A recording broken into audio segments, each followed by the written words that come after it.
తెలంగాణ అసెంబ్లీని బీఆర్ఎస్వి కార్యకర్తలు ముట్టడించారు. ఒక్కసారిగా అసెంబ్లీ గేటు వద్దకు దూసుకువచ్చారు. ఓయూలో నిరసనలు, ధర్నాలపై నిషేధాన్ని వ్యతిరేకిస్తూ ధర్నాకు దిగారు. బీఆర్ఎస్వి నేతలు కార్యకర్తలను అడ్డుకున్నారు. పోలీసులు వారిని అరెస్ట్ చేశారు.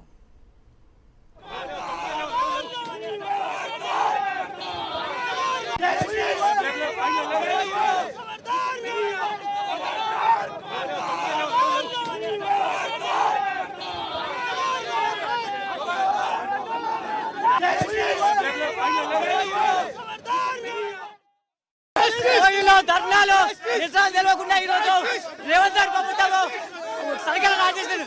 వెంటనే ఓయిలో డిమాండ్ చేస్తాను.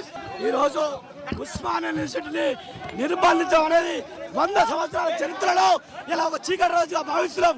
ఎందుకంటే అనేక ఉద్యమాలకు నిలవైనటువంటి యూనివర్సిటీని ఇలా ఒక సర్క్యులర్ జారీ చేసి ఎటువంటి ఉద్యమాలు కానీ ఎటువంటి నిరసన తెలపడానికి అని చెప్పి ఇలా రేవంత్ రెడ్డి సర్కారు కావాల్సి నిర్బంధాలు పెట్టడం అనేది చాలా ఇలా భారతదేశ చరిత్రనే ఒక చీకటి రోజుగా భావిస్తున్నాం.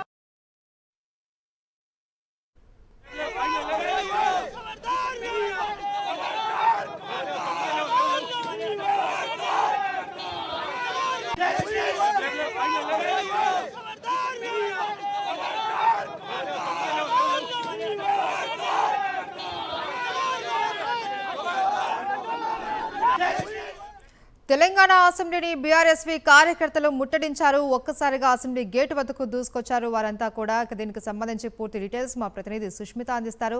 సుష్మిత, ఈ నిరసనలకు గల కారణాలేంటి? జాబ్ క్యాలెండర్ విషయంలో ప్రధానంగా వారు ఆందోళన చేస్తున్నట్లు తెలుస్తుంది. ఏంటి అక్కడ పరిస్థితి?